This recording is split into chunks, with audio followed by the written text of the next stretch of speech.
গতকাল বিকেলটা যেমন শুরু হয়েছিল ফুরফুরে মেজাজে রোল খেয়ে, কিন্তু আজকের দিনটা শুরু হয়েছে ঠিক তার উল্টোভাবে।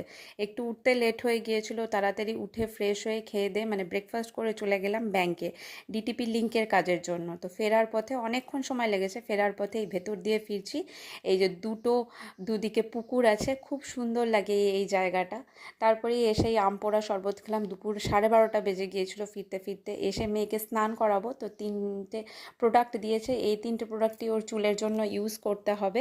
পুরোটাই অ্যান্টি ড্যান্ড্রফ বা অ্যান্টি যে স্কালের প্রবলেমে সেই জন্য দিয়েছিল। তো নিজেও স্নান করে নিলাম। আমাকে এই ক্রিমটা দিয়েছে, এটা একটা হাইড্রো ক্রিম। আমার স্কিন খুব একদম খসখসে হয়ে গিয়েছে, তা দেখি আমিও ইউজ করে, একটা স্যাশে প্যাক দিয়েছে, দেখি কীরকম লাগে। খুবই ভেজা ভেজা, যে ডিহাইড্রেটেড পার্টটা ছিল সেটা অনেকটা কাটছে, দুদিন ইউজ করলাম।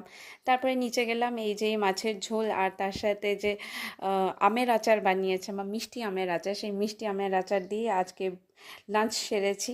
আমার তো খুব প্রিয় এই মাছের ঝোলটাও, খেতে খুব ভালো লাগে সত্যি। গরমের মধ্যে এই হালকা পাতলা মাছের ঝোলে কিন্তু খেতে ভালো লাগছে। এছাড়া আর কিছু ঠিকঠাক এখন ভালো লাগছে না।